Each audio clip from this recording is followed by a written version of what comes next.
I walked into my brother's engagement party, and the first thing I heard wasn't music or laughter or congratulations.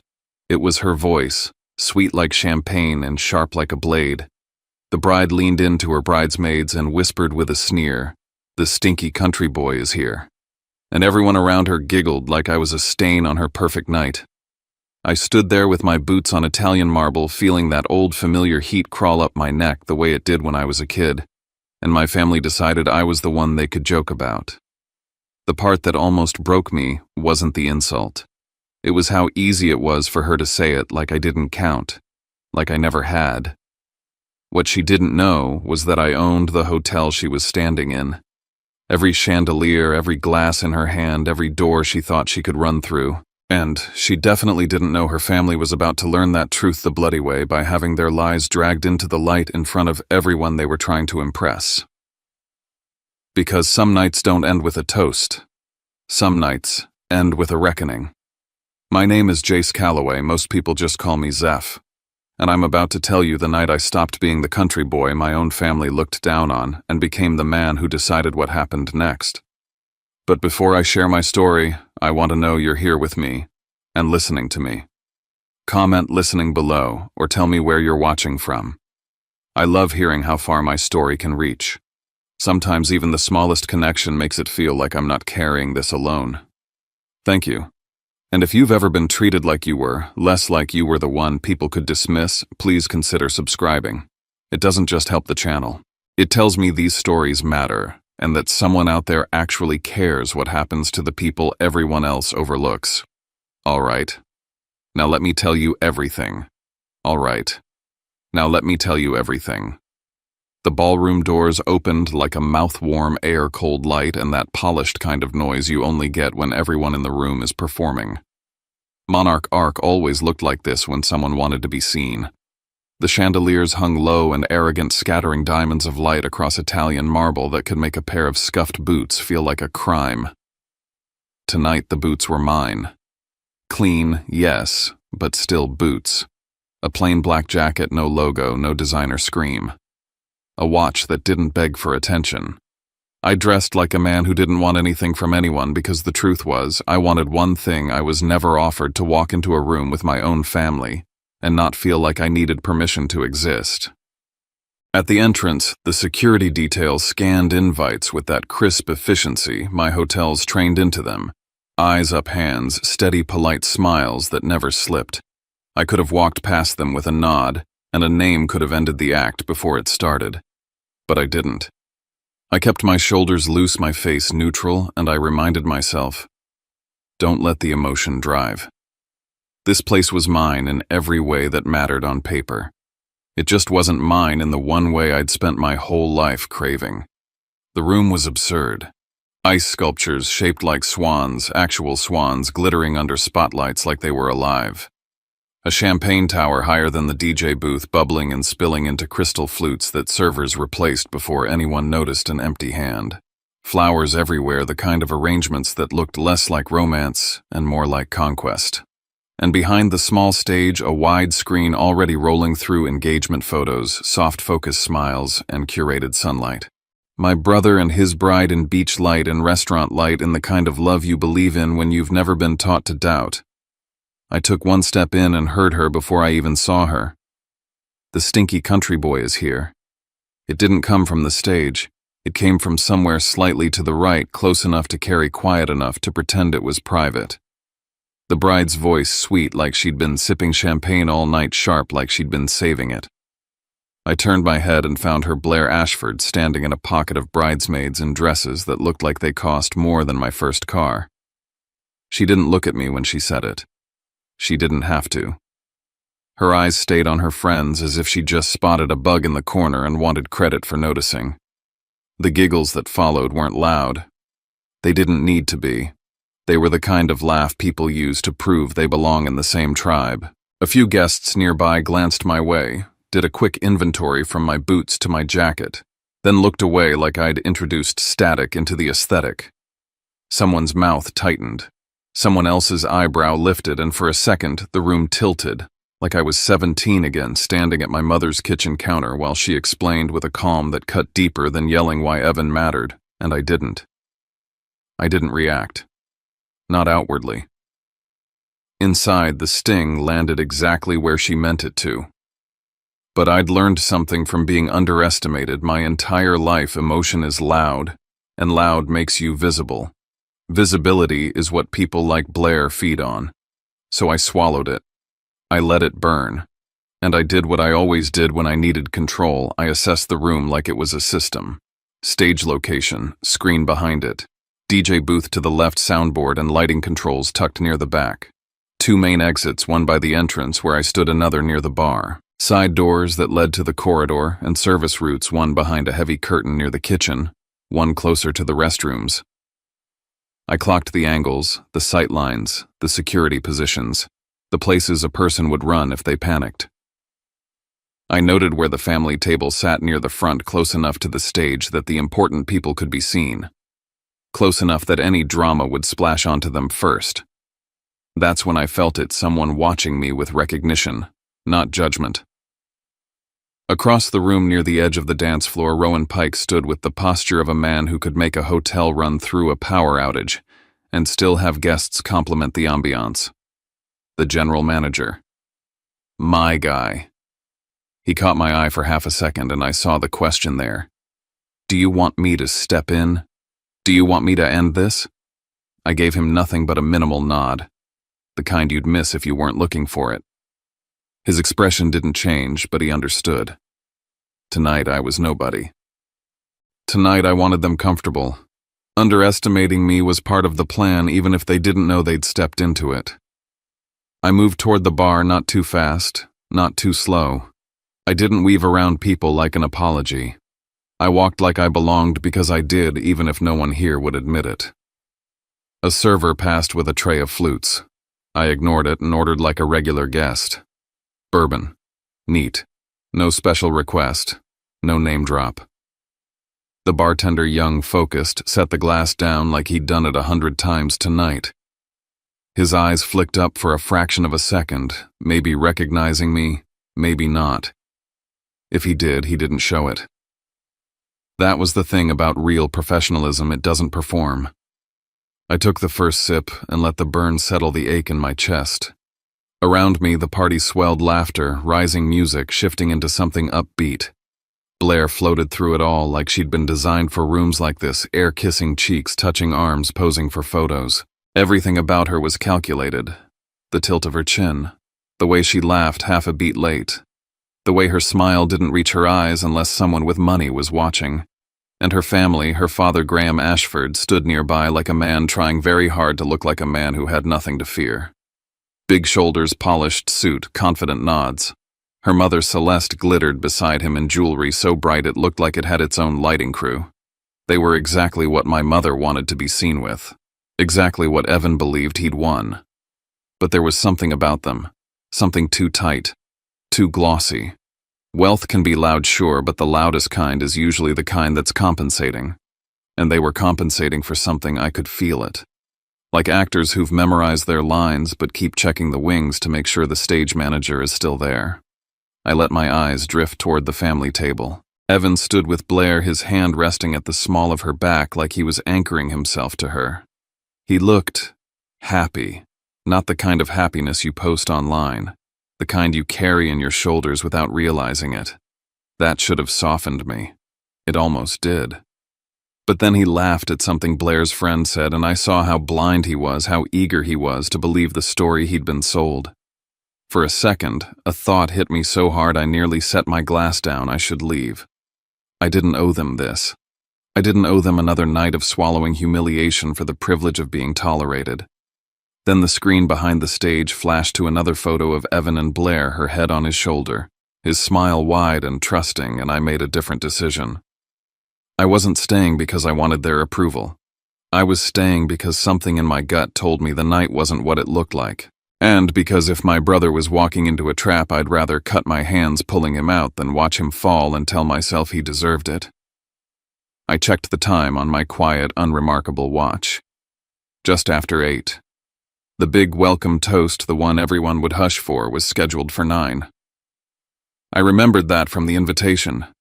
From the timeline the event staff had circulated.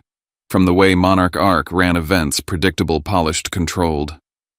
I stared at Evan a moment longer, at the bride beside him, at the family that had already decided I was a joke. And I promised myself one thing: I would stay until the 9 o'clock speech. Whatever happened after that, I'd face it.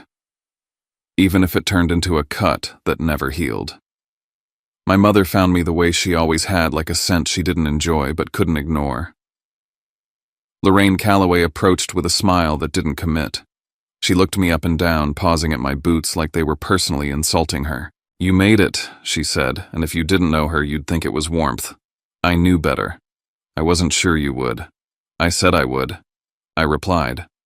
My voice stayed calm, steady, neutral, the safest tone in my family. Her eyes flicked toward the crowd, then back to me. "It's an engagement party, Zeph. People dress for the occasion. The Ashfords are refined." She emphasized the word like she was teaching me a concept I'd missed in school. "You don't want Evan to be embarrassed." There it was. The mission statement of my childhood dressed up in polite language. Don't be a problem. Don't make your brother look bad. Don't make me have to explain you. I came straight from work, I said, keeping it short. Didn't have time to change. I didn't add work means a portfolio meeting, 2 calls with investors, and a walkthrough of a renovation floor in one of my properties. I didn't add I could buy everything in this room twice and still sleep fine. Because if I said any of that, my mother wouldn't hear success. She'd hear inconvenience. She'd hear a threat to the story she'd been telling herself for years, that Evan was the one who rose and I was the one who ran away. Lorraine's mouth tightened, a small motion that took me back instantly. Cottonwood, Idaho. A kitchen that smelled like coffee and disappointment. Evan coming home with a trophy, Lorraine's face lighting up. Me coming home with an A, her nod barely registering. Every effort I made measured against my brother like a ruler held to my throat. In Cottonwood, everything was small. The high school, the grocery store, the town gossip. But the comparisons were huge. Evan was the golden boy sports grades charm. The one who made my mother feel like she'd done something right. I was the quiet one, the stubborn one, the kid who asked too many questions and didn't smile on command. If Evan took the lead in a group project, he was a natural. If I did, I was controlling. If Evan made a mistake, it was a learning moment. If I did, it was proof I'd never get it together. So I left at 18 with a bag that weighed less than the things people assumed about me. I didn't leave because I hated them. I left because I couldn't breathe in a house where my worth was always being negotiated. My first job in the city was the bottom rung of a boutique hotel, trash bags, vacuum lines, bathrooms that never seemed fully clean no matter how long you scrubbed. The uniform itched, my hands cracked. Guests looked through me like I was furniture. But I learned. I watched how the front desk handled complaints. I listened to how managers spoke when they wanted something without saying it. I memorized the rhythm of operations, how a hotel wakes up, how it feeds itself, how it hides its chaos, so guests think perfection is effortless. I took every shift I could. I asked questions when no one wanted to answer. I stayed late. I showed up early. I climbed not because anyone believed I would, but because I had to. And when it started working, when my raises turned into savings, and my savings turned into a down payment, and that down payment turned into my first property, I kept it quiet. Not because I was ashamed, because I understood my family. If they knew, they'd call it luck, timing, a fluke. Or worse, they'd decide it belonged to Evan. That Evan deserved the credit, the pride, the spotlight. Lorraine's pride had always been a finite resource, and she'd already allocated it. Now, standing under chandeliers I owned, I felt that same old pull to shrink. I didn't. Lorraine leaned closer, her voice lowering as if secrecy made her kinder. Just try to be pleasant tonight. Don't start anything. Blair's family has a lot of connections. This matters for Evan. I almost laughed. Not because it was funny, because it was predictable. Everything in my life, even now, was filtered through Evan's benefit. Got it, I said. Pleasant. She gave a small, satisfied nod and drifted away, immediately brightening her smile for a group of women nearby. I watched her posture change the way it always did when she was with people she wanted to impress.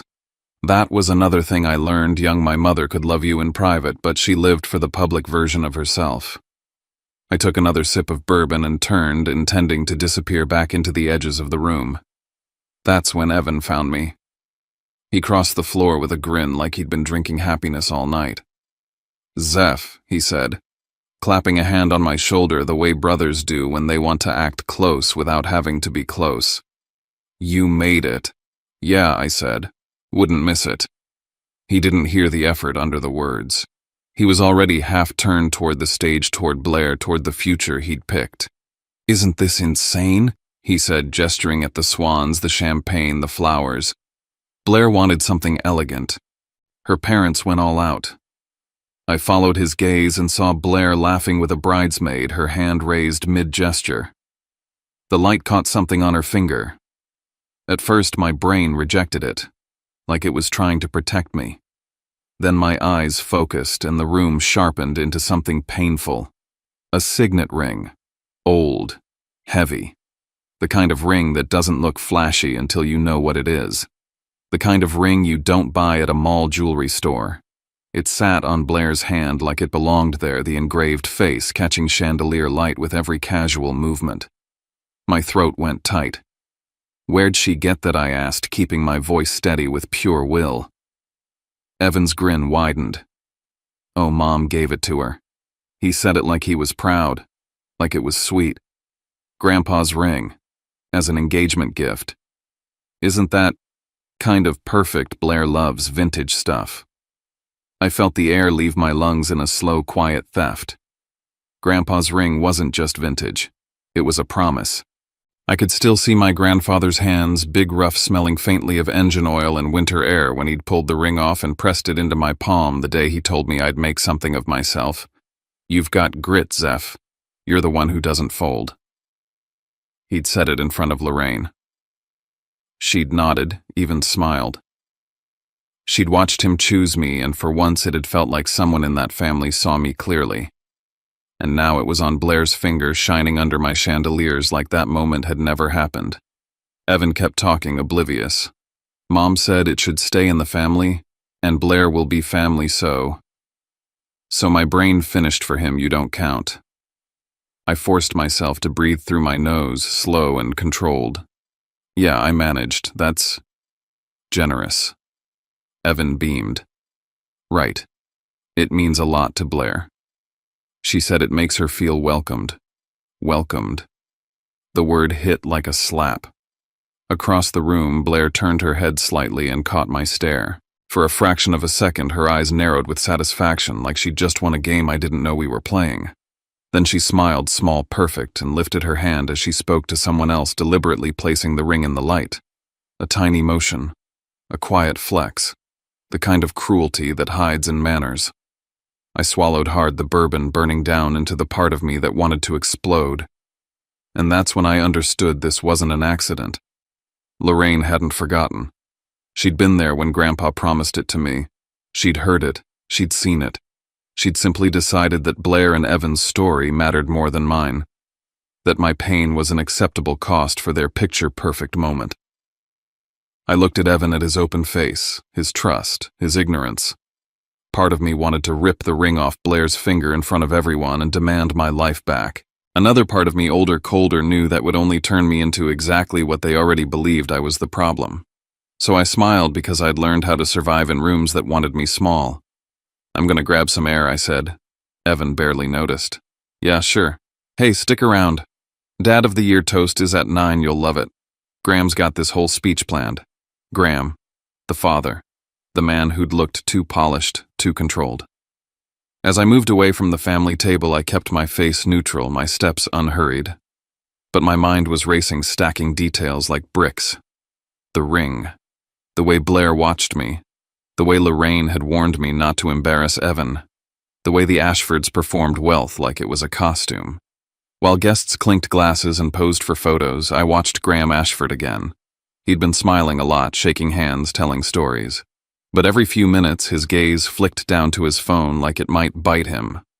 He stepped away from a conversation twice in less than 10 minutes, slipping toward the side corridor and returning with his smile slightly reassembled like he'd taken it off to breathe.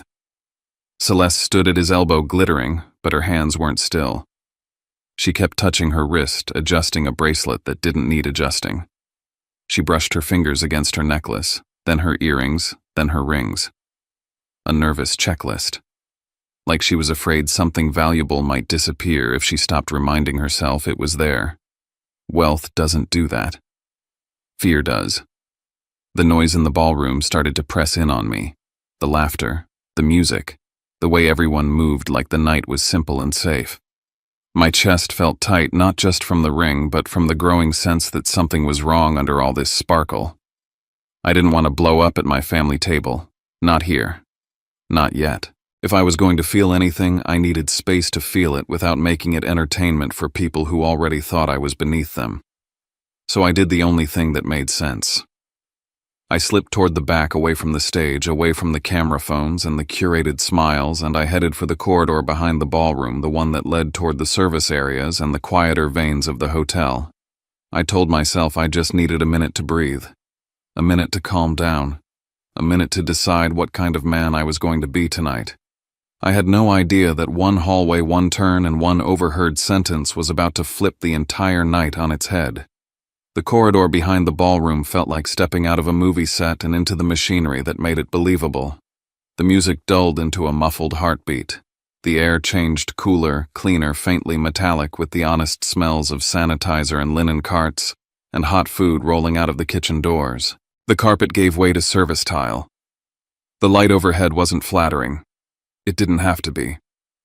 This hallway wasn't built to impress anyone. It was built to move bodies and trays and secrets. I walked slower than I needed to letting my breathing catch up to my pulse. The ring on Blair's finger kept flashing in my mind like a strobe. My grandfather's hands, his voice, my mother watching. Then Blair smiling like she'd been handed a trophy with my name scratched off. Ahead, the service corridor bent left toward the AV room and the stairwell down to the garage. A set of double doors stood half open and I almost turned the corner without thinking, until I heard a voice I recognized, tight and low, a man trying to keep control of his tone while losing control of everything else. Graham Ashford. He was around the corner out of sight, but close enough that I could hear the way his shoes shifted on the tile. Close enough that I could hear the soft scrape of his watch against his sleeve as he brought his phone back to his ear. "Listen to me," he said. "This has to happen. We just have to get through tonight. The Callaways have money. Once the ceremony is locked in, we're fine. Just get us to that point." I stopped so hard my heels squeaked. The Callaways have money. My first reaction was a bitter laugh that never made it out. What money? Evan had a mid-level management job with a salary that covered a decent apartment and a decent car and not much else. My mother lived off the illusion of stability, not actual wealth. We weren't a family with a trust fund and a lake house. We were a family with a mortgage and pride and a whole lot of pretending. Graham's voice dropped even lower. "Don't call me with doubts right now. I'm telling you it's handled. We just have to get through the ceremony and then everything settles." The word ceremony hit me like a warning flare. This wasn't an engagement party problem. This wasn't a rich people are rude problem. This was a timeline, a plan, a finish line. I stayed still, body angled like I was checking my phone, eyes fixed on nothing. I didn't want him to hear my breathing. If he turned and saw me, he'd rearrange his face into that bright, harmless smile and I'd lose the only honest thing I'd gotten out of him all night. A pause. The faintest exhale from his end of the call. Then Graham said, "No. Not tomorrow. Tonight. I can't have this slipping. Not after everything." He ended the call, and for a moment I heard nothing but the distant bass of the party and the hum of ventilation. I waited until his footsteps moved away back toward the ballroom, and only then did I let myself blink. My mind grabbed that sentence and started turning it over like a sharp object in my hand. The Callaways have money. He'd said it like a fact, like it was the foundation of whatever he was building. But it didn't line up with reality, unless he was seeing something my family didn't understand. And then another reality surfaced, one I kept buried because even thinking about it made me feel stupidly loyal. For years now, my family had been fine. Not thriving, not traveling the world, but fine in the ways that mattered. The mortgage payments never seemed late. The utility bills got paid. When my mother needed dental work, it happened. When the car needed repairs, it got repaired. Not dramatic, not flashy, but steady. The kind of steady that shouldn't have been possible on Evan's salary if he was also building a life with Blair's tastes and her family's expectations. I didn't have the full answer yet, but I felt the edge of it. There was money in the system. Real money. And someone out there believed it was Evan. I moved back toward the ballroom entrance and cut through a quieter side passage that led near the restrooms. The crowd here was thinner, mostly guests, slipping out to make calls, touch up makeup, adjust ties, breathe. I told myself I was just going to rejoin the party and watch. Keep my eyes open. Stay calm. That lasted about 12 seconds. Blair appeared like she'd been waiting for me, her perfume hitting before her voice did. She stepped into my path with a smile so sweet it could have been on a wedding cake. "Zeph," she said brightly, like we were friends. Like she hadn't branded me with that word the moment I walked in. She looped her fingers lightly around my forearm, just enough pressure to guide, not enough to look aggressive. "Can we talk? Just a quick minute." I didn't want her touching me. I didn't want the show. But I also didn't want a scene. She knew that. She'd counted on it. She steered me toward a corner near the restrooms where the music was softer and the lighting didn't reach as far.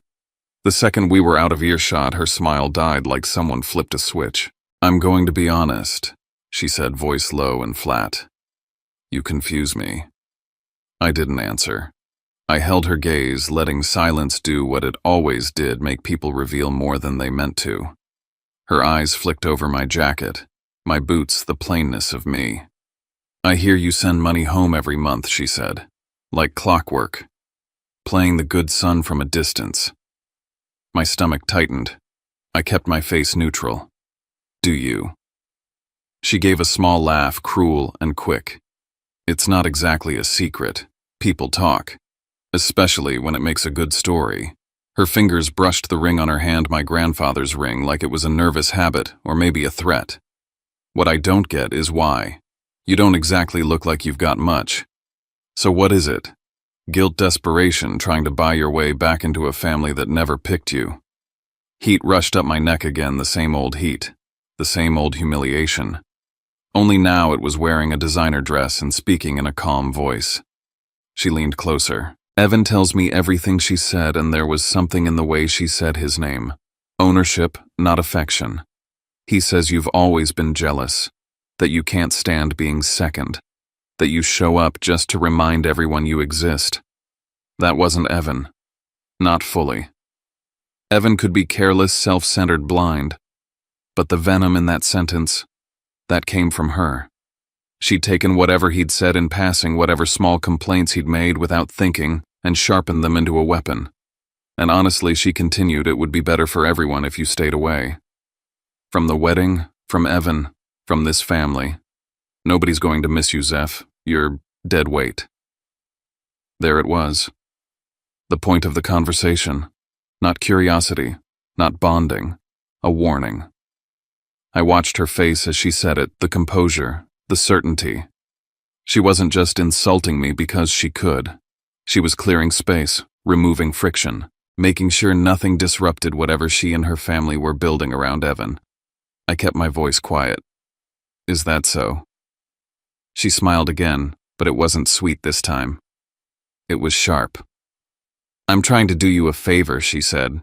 "You can go back to wherever you came from. No one needs you here." Then she said the part that snapped something into place. "I mean, it's kind of pathetic," she added almost casually, "sending money you probably can't afford just to prove you're not a failure." She believed I was broke. She believed the money wasn't mine. She believed Evan, my golden boy brother, was the source of whatever stability my family had, and I was just a wannabe playing martyr. That meant she and her family had done homework. Not on me, on the Callaways. They had studied the story my mother told at church and at family gatherings and over the phone. They had listened for weakness. They had found the idea of money real or imagined, and they had aimed straight at it. Blair patted my arm like she was comforting a child and turned to leave. I let her walk away.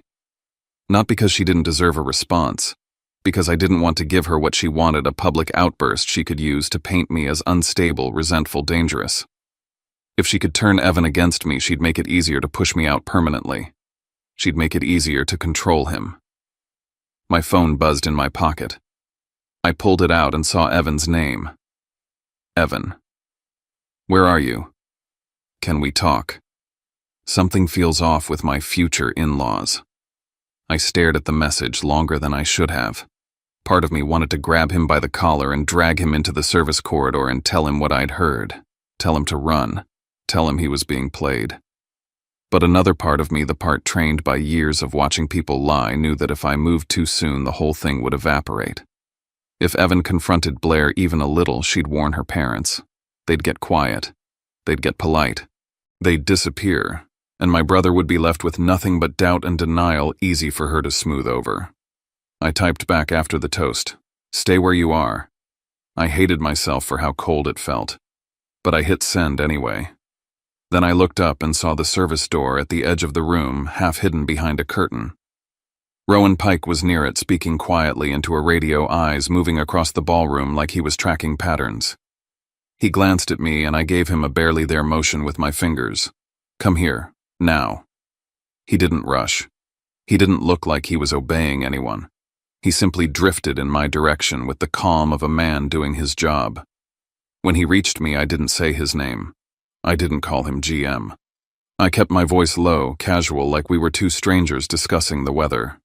"I need background on the Ashfords," I said. "Everything you can verify quickly. Business records, lawsuits, news. Anything that explains why her father sounds like a man trying to outrun something." Rowan's eyes sharpened. "How fast? 60 minutes, I said. 90 at most." He didn't ask why. He didn't ask if I was sure.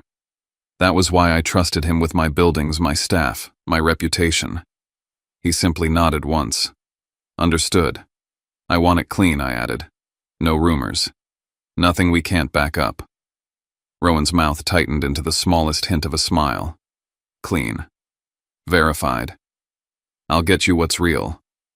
He slipped away toward the service corridor, and I stood there for a second watching Blair laugh again under the chandelier light like she hadn't just tried to erase me from my brother's life. I took a slow breath, felt the bourbon in my bloodstream, felt the anger settle into something colder and more useful. I walked back into the ballroom as if nothing had happened, as if I was just the country boy in the wrong boots at the wrong party. I let the room keep underestimating me. I let Blair believe she'd won that private conversation, but inside a line had been drawn. If I didn't act, Evan would marry into whatever Graham was hiding. My family would become collateral, and Blair would wear my grandfather's ring like a trophy forever. I wasn't going to fight her with insults. I wasn't going to beg for respect. I was going to answer with the only thing that can't be laughed off in a room full of people trying to look important. Truth. Paper. Evidence. And the kind of consequences nobody can air-kiss their way out of. The thing about running hotels is you learn how to move through a building without being seen. Guests think the lobby is the whole world. They don't notice the arteries behind the walls, the service corridors, the staff stairwells, the rooms with cameras and monitors and clipboards that keep the fantasy alive. I used one of those arteries now. I slipped out of the ballroom again, not fast enough to look frantic, and headed for the service corridor. The music faded behind me. A cart of clean linens rolled past, pushed by a housekeeper who didn't look up because she didn't need to. She knew her job. She knew the rules. In my buildings, professionalism meant you didn't stare. You didn't gossip. You didn't break the spell. Rowan was waiting near the service door like he'd anticipated my return. Not with a folder yet too soon, but with that alert, ready posture that said he'd already started pulling threads. "I've got people on it," he said quietly, walking beside me as if we were headed to check a thermostat. "Vendor list, corporate registry, press, mentions court records. Anything that connects." "Good," I said. I want it in my hands before 9. Rowan's eyes flicked to my face, reading the seriousness there. Something else happened. I didn't answer directly. "Keep it discreet." He nodded once, then peeled off toward an internal office, already pulling his phone out. I kept moving down the staff stairwell and into the garage where the air was colder and smelled like concrete and exhaust. The silence down here was a relief. No laughing, no champagne, no chandeliers pretending everything was beautiful. I leaned against a pillar and pulled my phone back out. This time I didn't call Evan. I called Marjorie Keene. She picked up on the second ring because that was who she was. Not warm, not chatty. Reliable in the way you paid for when the stakes were real. "Zeph," she said, "you don't call me during an engagement party unless something's on fire." "Something is," I said. My voice sounded steadier than I felt. "I need you to verify information fast, and I need it done in a way that holds up if it becomes public." A pause. "Then tell me what you know." I told her what I'd overheard. I told her Graham had said my family had money and that they just needed to get through the ceremony. I told her I was seeing behavior that didn't match the picture they were selling. I told her the bride had just cornered me and referenced money being sent to my mother every month as if she'd been briefed on it. Marjorie exhaled, quiet, but sharp. "If you're talking about public exposure, you need more than instincts. You need documents. You need attribution. You need a clean chain." "I know," I said. "That's why I called you." "Good," she replied. "Because if you go off half-cocked and accuse people of fraud in front of witnesses, they will come for you. Even if they're guilty. Especially if they're guilty. I'm not interested in theater," I said. "I'm interested in stopping them from getting what they want." Marjorie went quiet for a beat, then asked the question that made my throat tighten all over again. "Zeph," she said carefully, "this money they're sniffing around, where is it actually coming from?" I stared at the painted line on the garage floor as if it had the answer. I could have lied. Could have said I didn't know. Could have said it was Evan. That was the story my mother loved. That was the story everyone believed. But Marjorie wasn't my mother. She wasn't here for a story. She was here for the truth that could survive cross-examination. "It's from me," I said. Silence.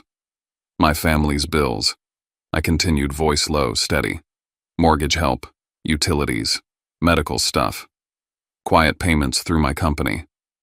I never put my name on it." Why, Marjorie asked, not judgmental, just direct.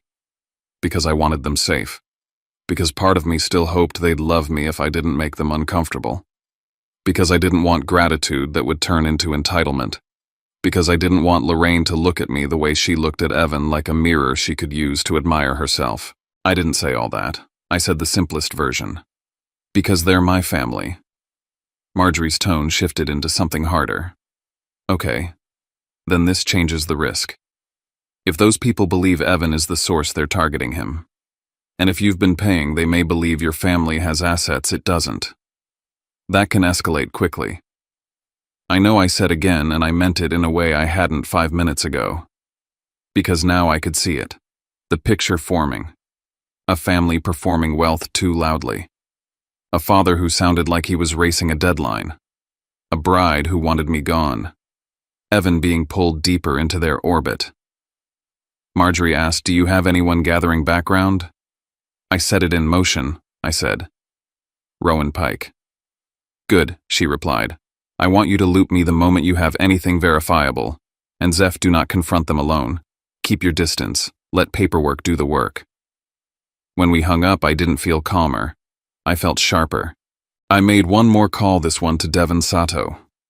If Marjorie was the blade, Devon was the microscope. The kind of forensic accountant who could look at a set of numbers and tell you where the lies were hiding. Devon answered with a tired voice, then woke up fast when he heard mine. "You're at a party, aren't you?" "Something like that," I said. "I need you to pull anything on the Ashford name, Graham and Celeste.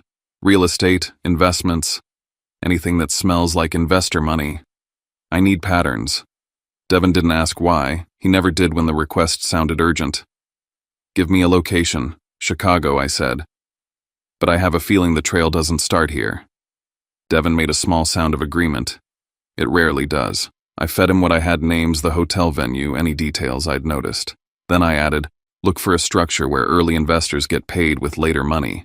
Look for shell companies. Look for projects that don't exist or are inflated." Devon paused. "That's a specific ask." "I'm trying to be useful," I said, and my own voice surprised me with how controlled it sounded. Like I'd already made the decision even if my heart was still catching up. "Give me an hour," Devin said, "maybe less." When the call ended, I stood in the garage a moment longer, letting the cold air settle my thoughts. This was the part nobody ever saw. Not the champagne tower, or the stage, or the bride's smile. The part where you decide what kind of man you're going to be when the people you love don't deserve saving, but you can't stomach watching them drown.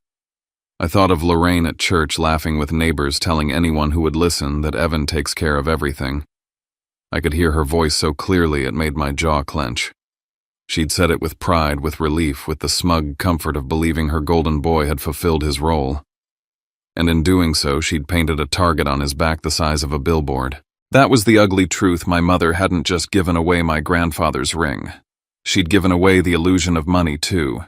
She'd fed it to the world without checking where it came from. And people like the Ashfords people who lived by taking knew exactly how to follow the scent. I went back upstairs through the staff stairwell and re-entered the ballroom like a ghost. Nothing about my face gave away the fact that the night had changed. I took my place near the edge again, bourbon in hand like a prop.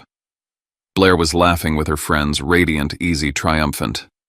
But now I saw the calculation beneath the radiance. The way she scanned the room after every interaction. The way she kept checking where her father was. The way her smile tightened whenever Evan drifted towards someone who wasn't her. And Evan was being handled. Graham had him near the bar now, one hand on Evan's shoulder, guiding him from group to group like he was introducing a prize. "You have to meet this guy," Graham said, loud enough for me to catch. "Great connections, big opportunities." He kept pressing a drink into Evan's hand, the kind of friendly insistence that looks like celebration, but functions like control. Evan's laugh was a little too loud, his cheeks a little too flushed. A man who wanted to believe he'd won something big and didn't realize he was being steered. Blair watched it all with the calm of someone who trusted the process. She wasn't worried about Evan wandering. She was worried about variables, about me, about anything that might snag the line before the hook set. And that private conversation near the restrooms made new sense. She hadn't cornered me because she enjoyed cruelty. She'd cornered me because she needed to know what kind of problem I was. Would I explode? Would I beg? Would I embarrass myself? So she could justify pushing me out. She'd tested me the way you test a door handle before you break in. I didn't give her what she wanted. I gave her nothing at all. My phone buzzed again. A message from Rowan. "Got something. Names don't line up. Multiple entities. Give me a few minutes." My eyes went to the clock on the wall near the service entrance. The minute hand was crawling toward 9 like it had all the time in the world, and suddenly it didn't feel like enough. Whatever Graham planned to say at that toast, whatever ceremony he was racing toward the window was closing.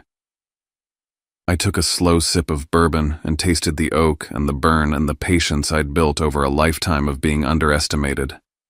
Rowan had found a crack. Devin was digging. Marjorie was ready to verify. Evan was still standing beside the wrong woman, trusting the wrong family, wearing that hopeful look like a blindfold. I didn't need to raise my voice. I didn't need to make a scene early. I just needed enough truth soon enough to make sure nobody got to walk out of my hotel with my brother's future in their pocket. And as the ballroom began to settle, as guests started turning their attention toward the stage in anticipation of Graham's big moment, I checked the time again and felt the night tighten like a fist. 9 o'clock was coming. Rowan didn't wave me over like a subordinate or treat me like a VIP. He moved the way he always did when a hotel was seconds away from chaos, calm, casual, invisible.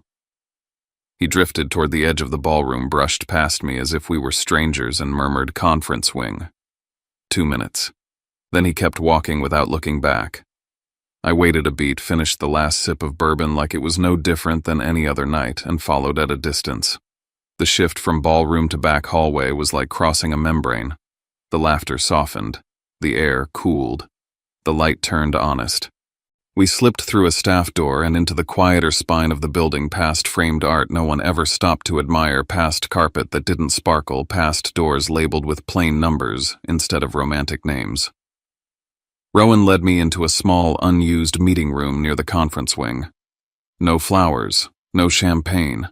Just a long table, a few chairs, and that faint smell of coffee that never fully leaves corporate spaces. He closed the door, set a thin stack of papers down, and finally met my eyes. "Here's what's real," he said. The first page was a corporate dissolution notice out of Arizona. A company tied to Graham and Celeste Ashford had been terminated recently quietly, like someone trying to erase footprints. Behind it were excerpts from court filings, not gossip, not rumor.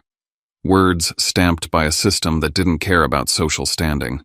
Investment misrepresentation, Rowan said, tapping the line with a knuckle. They were sued, not just once. There are patterns.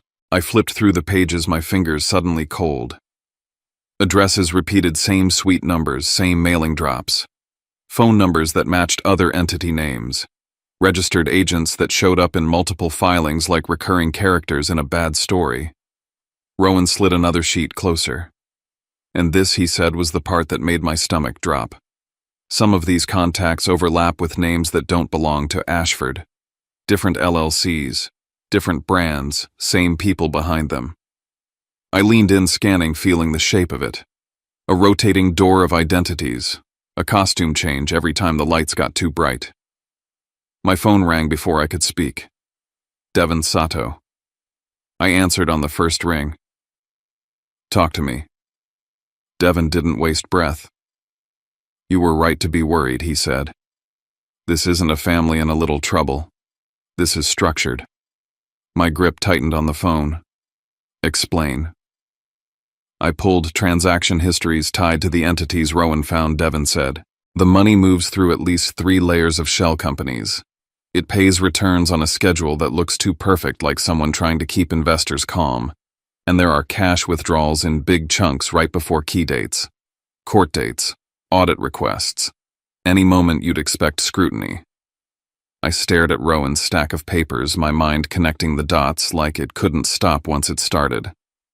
"So it's not just debt," I said. "It's a machine," Devin replied. "And machines don't stop because someone falls in love." I swallowed, eyes flicking to the pages again. "Can you tie Blair to any of it?" Devin hesitated for half a beat, then said, "That's the part you're not going to like." "Say it." "There's an old photo attached to one of the Arizona filings," he said. "Different name on it, different company, same face. I'm not 100% until I pull higher res, but I'd bet my paycheck it's her. Blair Ashford might not be the name she started with." The room felt smaller.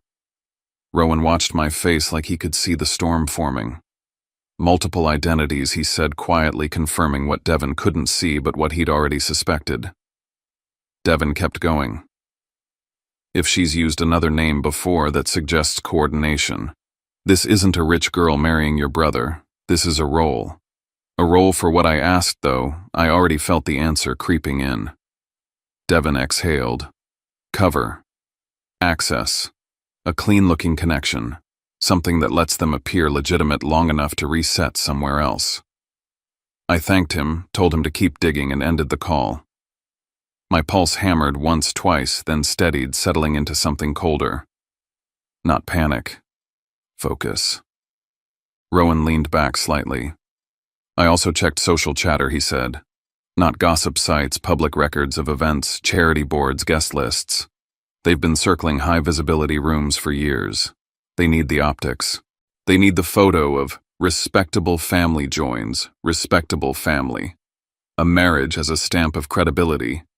A family name as a shield. Evan as a door they could walk through." My phone buzzed again. This time it was Marjorie Keene. I stepped away from the table, keeping my voice low. "Tell me you didn't do anything public," she said the second I picked up. "Not yet," I replied. "I have documents. Dissolution. Misrepresentation claims. Patterns.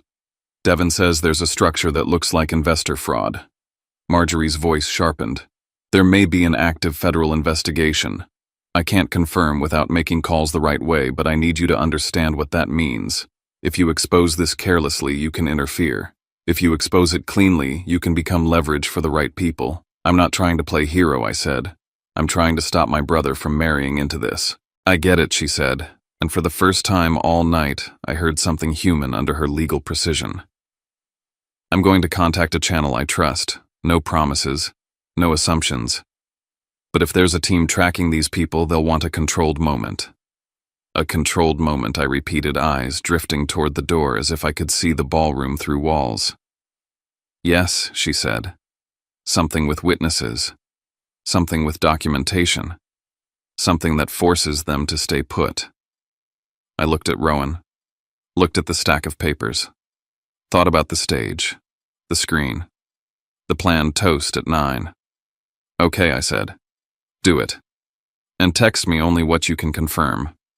When I hung up, Rowan spoke like he'd been waiting. You want the AV ready? It wasn't a question. I nodded once. I want options, I said. I want the ability to put truth in front of a room before anyone can sanitize it. Rowan's jaw tightened. I'll prep the booth. Quietly. Cleanly, I reminded him. Always, he said, and slipped out. I stayed in the meeting room another few seconds, letting my thoughts settle into a plan instead of a spiral. Then I returned to the ballroom the way I'd returned every time: calm face, quiet steps, country boy disguise intact. The party looked the same, bright, expensive, self-satisfied. But now I saw it like a chessboard. Every laugh was a move. Every glass refilled was a distraction. Every photo taken was proof of an illusion someone needed. Blair spotted me within minutes. She didn't come alone this time. She drifted toward Evan, pressed close to his side, and leaned in as if she was whispering something sweet. Then she glanced at me, just once, eyes wide, wounded, innocent. The kind of look that told a story without words. Evan's expression shifted. He looked at me like I'd stepped on something fragile. I watched the moment play out in real time, her hand on his arm, the soft tilt of her head, the slight tremble of her mouth like she was holding back tears. A performance designed for one audience, my brother, and it landed exactly where she aimed it. Evan walked toward me a few steps, then stopped, unsure. The distance between us felt like a decade. What did you say to her? He asked. I kept my voice level. She stopped me near the restrooms, I said. She told me to stay away from you. From the wedding. Evan blinked like he didn't want to process it. She said you were hostile, he muttered. That you were trying to ruin this. I felt something in my chest tighten, not anger this time, but a tired kind of hurt. Even now, even with his own gut telling him something was off, he was halfway ready to believe the worst of me because it fit the old family script. I haven't done anything, I said. I'm watching. Why, he demanded, and for a split second, his voice carried that defensive edge I'd heard in him since childhood whenever he felt his spotlight threatened. Why can't you just be happy for me? I almost laughed again, but it wasn't funny. I want you happy, I said. That's the problem. He stared at me like he didn't understand what that meant. Before I could say more, Lorraine appeared as if summoned by tension. She took my elbow, not gently, and pulled me a few steps away, smiling for anyone who might be watching while her fingers pressed hard enough to bruise. What are you doing? She hissed, her lips barely moving. Nothing, I said. Then why does Blair look upset? She snapped. Do you know how this looks? Her family is important. Evan is finally getting his life where it should be, and you come in here with those boots and that attitude. I didn't upset her, I said, keeping my tone low. She came at me. Lorraine's eyes flashed. Then apologize, she said. Just say something polite. Smooth it over. We are not making a scene tonight. There it was again. The reflex. Protect the image. Sacrifice the inconvenient child. My voice went colder. No. Lorraine's face tightened like I'd slapped her. Excuse me, I'm not apologizing for existing, I said. And I'm not apologizing to someone who thinks she can threaten me in a hallway. Lorraine leaned closer, furious, but careful. You're going to ruin this for your brother, she whispered. And if you do, I swear. She didn't finish the sentence, but she didn't need to. Her eyes said it. I will choose him. I will always choose him. I stepped back, gently removing her hand from my arm without a scene. I'm not the one ruining anything, I said. But you might want to ask yourself why you're so sure I am. Lorraine opened her mouth to respond, then stopped because someone walked past and she needed her smile again. She drifted away, leaving me standing alone in a room full of people who didn't see me until I became a problem. Blair reappeared near the bar laughing with friends, her earlier wounded look already gone. That was how fast she could change masks. And now that I knew she'd been using them for years, it felt less like personality and more like practice. I caught Graham's eye across the room. He was on his phone again, turning slightly away from the crowd. His expression was strained, then smooth, then strained again. When he ended the call, he looked toward the exits the way a man looks at water when he's been in the desert too long. A man preparing to run. Rowan passed me again, barely breaking stride, and murmured, "Booth is ready. Control is ours if we need it." I gave him a small nod. Then I found Hank Delacroix near the edge of the ballroom, head of security, earpiece in posture steady. I didn't introduce myself. I didn't have to. Hank knew who signed his paychecks. He also knew the value of discretion. "Keep eyes on the side doors," I said softly. No drama, just awareness. Hank's gaze didn't shift, but he acknowledged me with the smallest tilt of his head. Understood. My phone buzzed with a message from Marjorie. "Working the channel. Likely active case. Stand by. If confirmed, they'll want a public anchor. Public anchor. Controlled moment. Witnesses." I looked at the stage. At the screen still showing Evan and Blair smiling in curated sunlight. At the microphone waiting for Graham's toast. If I waited until tomorrow, they would vanish. They'd take Evan's trust with them. They'd take the ring. They'd take whatever signatures and promises they could extract from him tonight. And my family would wake up to a nightmare they couldn't explain. I stayed where I was, watching Graham and Blair and Celeste like a man watching storm clouds move in. The ballroom lights kept glittering. The champagne kept flowing. The DJ kept the mood bright. But beneath it, something had started to crack. By the time the clock edged past 8:40, the energy in the ballroom had shifted from mingling to anticipation. People kept glancing toward the stage. The DJ lowered the volume between songs, testing the room like he knew a speech was coming. Servers began clearing plates more aggressively, creating open space as if preparing for the night's official moment. Rowan met me near the service door and guided me through it with the same casual invisibility as before. We moved quickly now, not panicked but purposeful, the way you move when you know the fire alarm is about to ring and you want everyone out before smoke shows. The AV room was small and controlled a box of screens and switches and cables that held power over the ballroom's mood. 2 technicians sat at the console. They glanced up, saw Rowan, and immediately made space without asking questions. Professional, disciplined, loyal to the operation, not the gossip. Rowan leaned in close. "We can take the stage screen anytime," he said. "It's routed through here. One command switches the feed." I looked at the monitor showing the ballroom. Evan and Blair on screen smiling. Guests drifting toward their seats. Graham adjusting his tie, checking his phone again. Celeste hovering like a glittering shadow. Rowan continued. "If you want it arranged, I can load a sequence. Start with the court document. Then the flowcharts Devon referenced. Then the photos and identity links." "Do it," I said. Rowan's eyebrows lifted slightly. "In what order?" "Begin with something nobody can argue is fake," I said. "Stamped, dated. Then build the story with numbers. Then finish with faces. People can deny numbers. They can't deny their own face." Rowan nodded once and started working the console, pulling files from a secure drive he'd already prepared. I watched his hands move with practiced precision. This wasn't drama for him. It was procedure. A system doing what it was built to do. From there, we went to the security office. It smelled like coffee and electronics and the faint ozone of too many monitors running at once. Camera feeds lined the wall, every hallway, every exit, every stairwell. Hank Delacroix stood in front of the screen's earpiece and jaw set. Rowan spoke first. "We have reason to believe the Ashfords may attempt to leave quickly. Quiet coverage."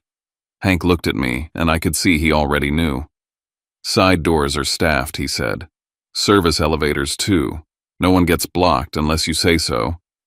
But we can slow movement without making it obvious." "Good," I said. "No spectacle. Just Keep them from slipping out before we can finish what needs finishing. Hank's eyes narrowed at the monitor. That man's already staging, he murmured. I followed his gaze to a feed near the loading area. A young man in a suit and assistant maybe pushed a small, expensive-looking carry-on toward a waiting car.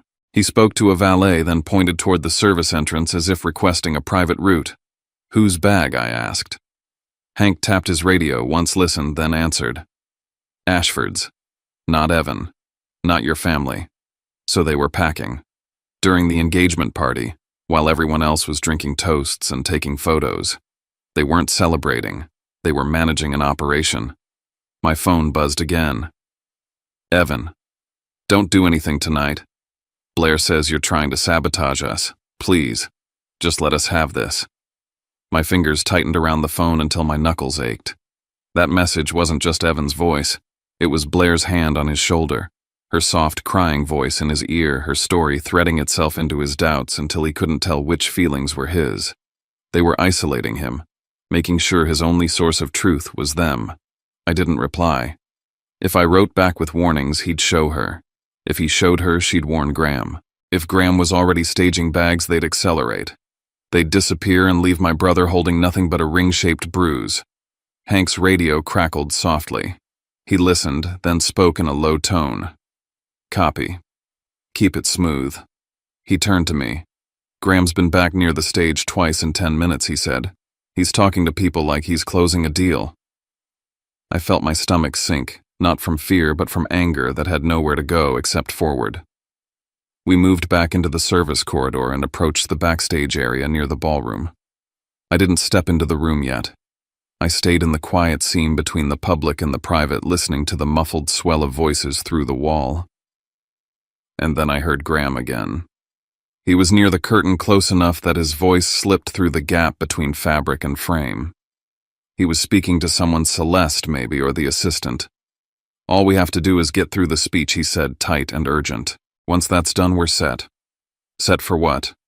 Set to leave. Set to lock Evan in. Set to look legitimate long enough to outrun whatever was chasing them. The statement landed like confirmation of everything I'd been building in my mind all night.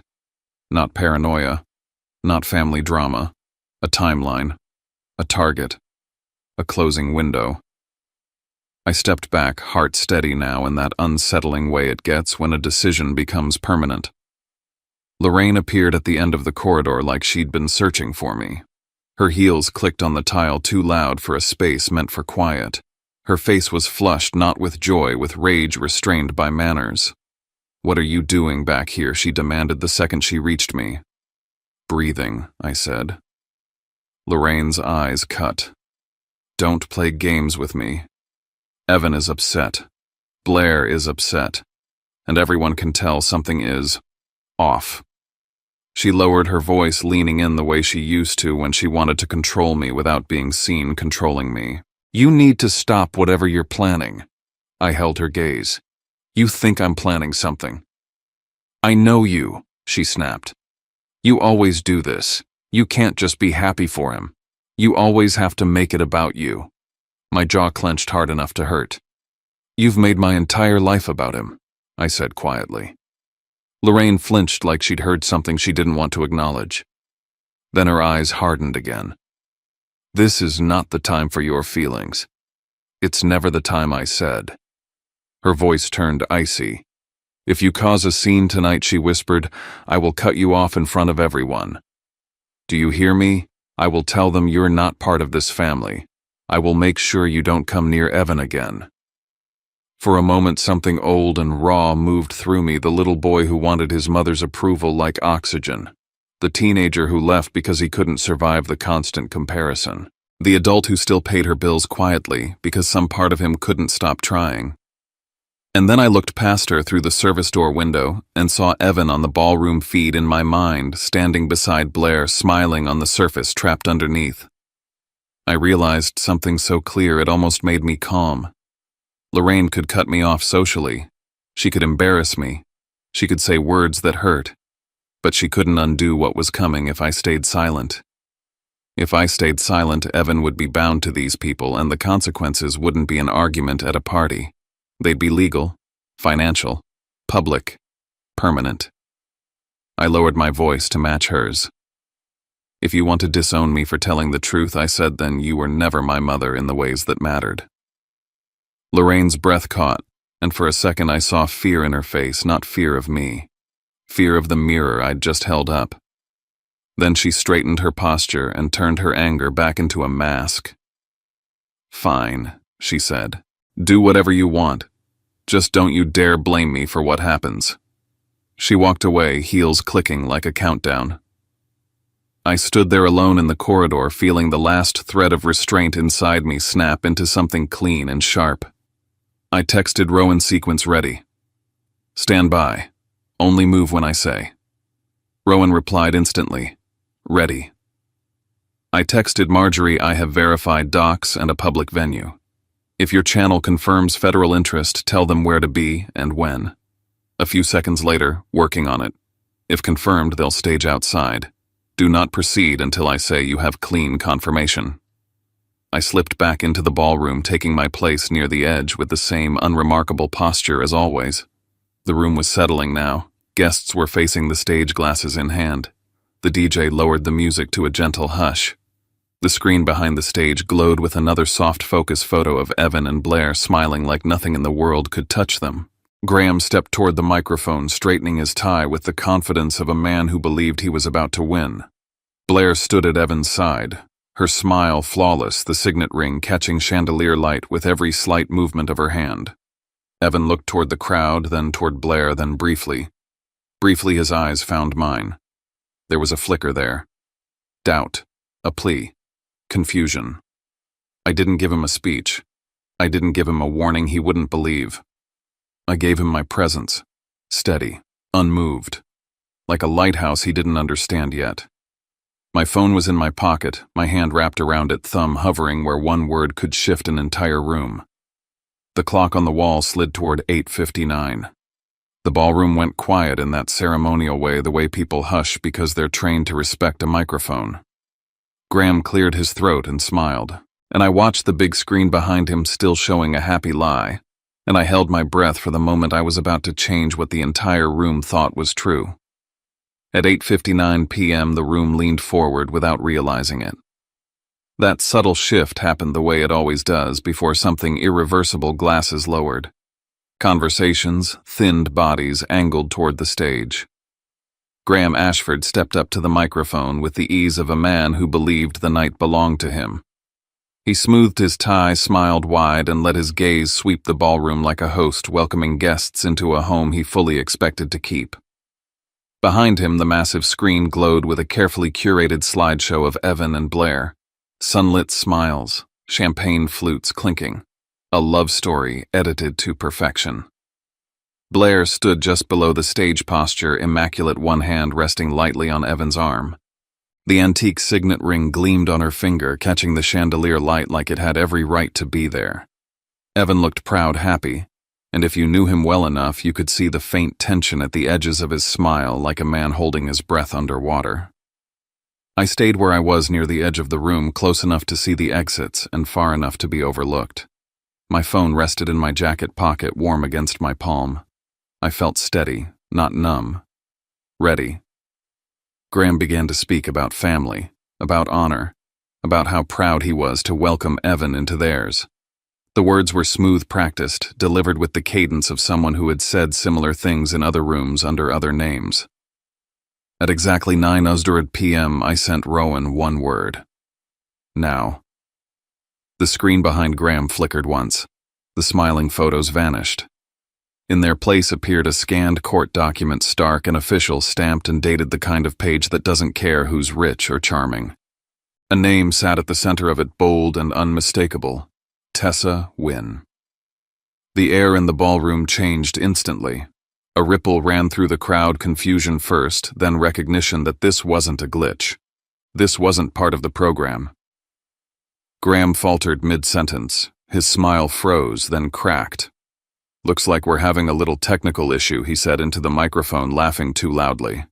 He turned his head sharply toward the AV booth. "Can we fix that?" The screen changed again before anyone could answer him. This time, it was a diagram. Clean lines showing money flowing through layered companies, arrows looping in ways that made even the least financially literate guest uneasy. Numbers marched across the screen, amounts, invested amounts, withdrawn dates lining up with legal filings highlighted in red. Phones came up across the room like a wave. Whispers multiplied, collided, grew louder. The next slide replaced the diagram with a headline from an Arizona newspaper. The words investment fraud and misrepresentation were impossible to miss. Below them, a list of projects that never existed, families who never got their savings back. Then came the photos. A younger Blair hair, darker smile, the same standing beside Graham and Celeste at a charity event under different names. Another image followed. Another. Different cities. Different identities. Same faces. The sound in the room shifted from murmur to uproar. Celeste Ashford stood, rigid fingers clawing at her necklace as if it might anchor her. Blair's perfect posture collapsed into something sharp and feral. Her eyes darted toward the exits, then toward Evan, then toward the booth, searching for control that no longer existed. Graham tried to speak again, raising the microphone, but the room no longer belonged to him. That was when I stepped forward. I moved calmly, deliberately up the aisle, the way you walk when you know everyone is already watching, whether they meant to or not. I reached the stage as Graham turned startled, and before he could protest, I took the microphone from his hand. The silence that followed was heavier than any applause. "My name is Jace Calloway," I said, my voice steady, carrying without effort. "Most of you don't know me. That's been convenient tonight." A few heads turned. Lorraine's face drained of color. Evan stared at me like the floor had shifted beneath his feet. "I didn't plan to speak," I continued. "But when lies are told this loudly, truth has a way of demanding the microphone." I gestured slightly, and Rowan's voice came through the speakers, composed and professional. For clarity, he said, "Jace Calloway is the owner of Monarch Ark Hotel and CEO of Ironclad Hospitality Group." The reaction hit in layers, gasps, sharp inhales, a few stunned laughs that died immediately. Lorraine swayed, gripping the edge of a chair. Evan's mouth opened, then closed, his entire understanding of the night rearranging itself in real time. Blair spun toward me. "This is insane," she screamed, her voice slicing through the room. "He's lying. He's jealous. He's always been jealous. He's trying to destroy us because he can't stand seeing Evan happy." The words echoed desperate and raw, and that desperation betrayed her more than any document could have. She wasn't defending facts. She was attacking character. I didn't raise my voice. I didn't insult her back. "The names on that screen," I said, "are not opinions. They are records. The transactions are not rumors. They are traceable. The investigations referenced there are not vendettas. They are active." Graham lunged toward me, face red. "You don't understand what you're doing," he hissed. "This is a misunderstanding. We can explain." "No," I said simply. "You can't." I turned slightly, making sure my voice carried to the edges of the room. "I'm not here because I was insulted tonight," I said. "I'm here because my family was selected as cover, because my brother was targeted as a credential, because lies were wrapped in a wedding and sold as love." Blair sobbed, now loud and theatrical, clinging to Evan's arm. "Please," she begged him. "You know me. You know us." Evan looked down at her hand on his sleeve. Then he looked at the screen, then at me. "I don't know who you are," he said quietly, pulling his arm free. The words were soft, but they landed like a gavel. Blair staggered back as if struck. Movement surged near the ballroom doors. Security shifted positions smoothly, bodies appearing where exits had been seconds ago. The hum of anticipation turned sharp. "There is a federal investigative team currently tracking the individuals on that screen," I said. "They are outside this building." Graham's eyes flicked toward the doors. Celeste grabbed his arm. Blair took one instinctive step backward, then another. I held the microphone, my gaze fixed forward, and then the doors opened. The room fell into a stunned quiet as Special Agent Dana Kincaid stepped inside, badge visible, posture unmistakable. Two agents followed her, scanning the space with practiced efficiency.